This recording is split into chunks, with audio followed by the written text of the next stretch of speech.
नमस्कार बंधुरा माয়ের হেসেলে সবাইকে স্বাগত। আজকে আমি আপনাদের সঙ্গে শেয়ার করব সুজি দিয়ে পুলি পিঠে। শীতকাল মানেই কিন্তু আমাদের একটা পিঠে খাবার ঝোঁক সবার মধ্যেই আসে। তো আমি আজকে চালের গুঁড়ো ছাড়াই সুজি দিয়ে কিভাবে পিঠে বানানো যায় আর একটা পিঠেও ভাঙবে না সেই পদ্ধতি আজকে আমি আপনাদের সঙ্গে শেয়ার করব।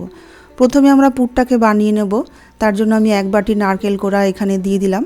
নারকেলটাকে একটু নাড়াচাড়া করে আমি এখানে এক বাটির থেকে একটু কম পাটালি গুড় এখানে দিয়ে দেবো। এটা আপনারা চিনি দিয়েও করতে পারেন, কিন্তু এখন শীতকাল তো সেই গুড়ের ফ্লেভারটা খুব ভালো লাগে, তাই আমি এখানে গুড় দিয়েই পুরটা করছি। আপনারা চাইলে চিনি দিয়েও করতে পারেন। পুরটাকে কিন্তু নাড়ুর মতন খুব পাক দেব না, মোটামুটি একটু চিট ভাব আসলেই আমি নামিয়ে নেব। গ্যাসটাকে মিডিয়াম করে 5 থেকে 7 মিনিট একটু নাড়াচাড়া করলেই কিন্তু আমাদের পুরটা রেডি হয়ে যাবে। দেখুন পুরটা আর দরকার নেই, আমি নামিয়ে ঠান্ডা করে নিলাম। তারপর আমি ওই কড়াইয়ের মধ্যেও দিয়ে দিলাম 1 কাপ দুধ। দুধটা একটু উষ্ণ গরম হলেই আমি এখানে দিয়ে দিলাম 1.5 কাপ সুজি। 1 কাপ দুধে 1.5 কাপ সুজি দিতে হবে। এর বেশি দিলে কিন্তু সুজিটা বেশি নরম হয়ে যাবে, টেক্সচারটা আসবে না। আর দিয়ে দিলাম 1 চিমটি মতন নুন। এই মাপটা কিন্তু একটু খেয়াল রাখতে হবে। এরকমভাবে 2-3 মিনিট পরেই যখন এরকম দলা ভাব হয়ে আসবে তখন এটাকে নামিয়ে আমি একটু ঠান্ডা করে নেব। খুব ঠান্ডা করব না, একটু হাত সহা করে নেব। তারপরে যেরকম আমরা আটা মাখা লুচি করবার জন্য আমরা ময়দা মাখি, সেরকমভাবে ডোলে ডোলে চেপে চেপে একটু ময়দার মতন একটা মেখে একটা ডো তৈরি করে নেব। তারপর এখান থেকে আমি ছোট্ট ছোট্ট করে লুচির মতন লেচি করে নেব।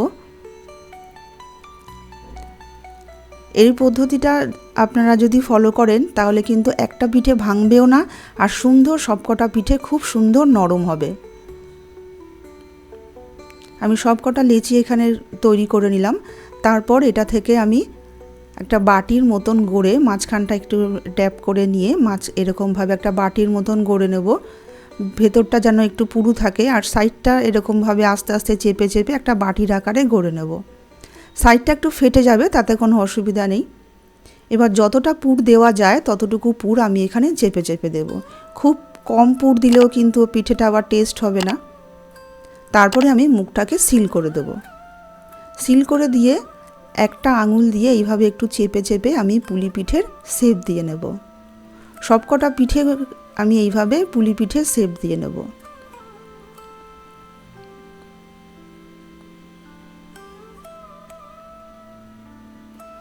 বন্ধুরা, আজকের রেসিপিটা যদি ভালো লাগে থাকে তাহলে কিন্তু একটা লাইক করার অনুরোধ রইল।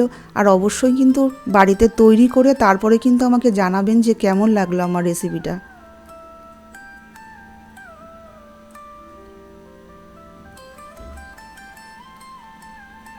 সবকটা আমার গড়া হয়ে গেছে। আমি ওই কড়াইতেই দিয়ে দিলাম 1 লিটার দুধ। আমি 1 লিটার দুধের মধ্যে 1 কাপ দুধ আমি ব্যবহার করেছি, আর বাদবাকি দুধটা এখানে দিয়ে দিলাম। আর দিয়ে দিলাম 2টো এলাচ ফাটিয়ে এখানে দিয়ে দিলাম।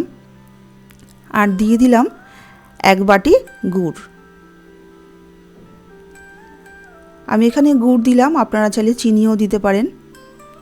কিন্তু গুড়টা দেওয়ার আগে খেয়াল রাখতে হবে ওখান থেকে একটুখানি দুধ বাটিতে তুলে নিয়ে তারপরে গুড়টা মিশিয়ে দেখবেন দুধটা কেটে যাচ্ছে কিনা। যদি দুধটা কেটে যায় তাহলে কিন্তু ওই গুড়টার ব্যবহার করা যাবে না। অনেক সময় কি হয়, গুড় দিলে পরে দুধটা কেটে যাওয়ার একটা সম্ভাবনা থাকে। ভালো করে যেই ফুটে উঠবে দুধটা, আমি তখন এই পুলি পিঠেগুলোকে দিয়ে দিলাম। পুলি পিঠেগুলোকে দিয়েও আমি 3-4 মিনিট একটু ফুটতে দেব। খুব ফোটাবো না, আমি অন্তত মিনিমাম 5 মিনিট মতন একটু ফুটিয়ে নেব। ফুটিয়ে গ্যাসটাকে অফ করে দেব। হয়ে গেল আমাদের সুজি দিয়ে পুলি পিঠে তৈরি। তো বন্ধুরা, আজকের রেসিপিটা কেমন লাগলো আমাকে কিন্তু জানাতে ভুলবেন না। দেখুন আমি একটা কেটে দেখিয়ে দিচ্ছি কত নরম হয়েছে। এটা দেখলেই বুঝতে পারছেন যে কত টেস্টি আর কত নরম হয়েছে। তো আজকে এইটুকুই, দেখা হবে আবার অন্য কোনো ভিডিও নিয়ে। আমার চ্যানেলটাকে কিন্তু সাবস্ক্রাইব করতে ভুলবেন না। প্লিজ আমার চ্যানেলটাকে সাবস্ক্রাইব করে আমার পাশে থাকবেন।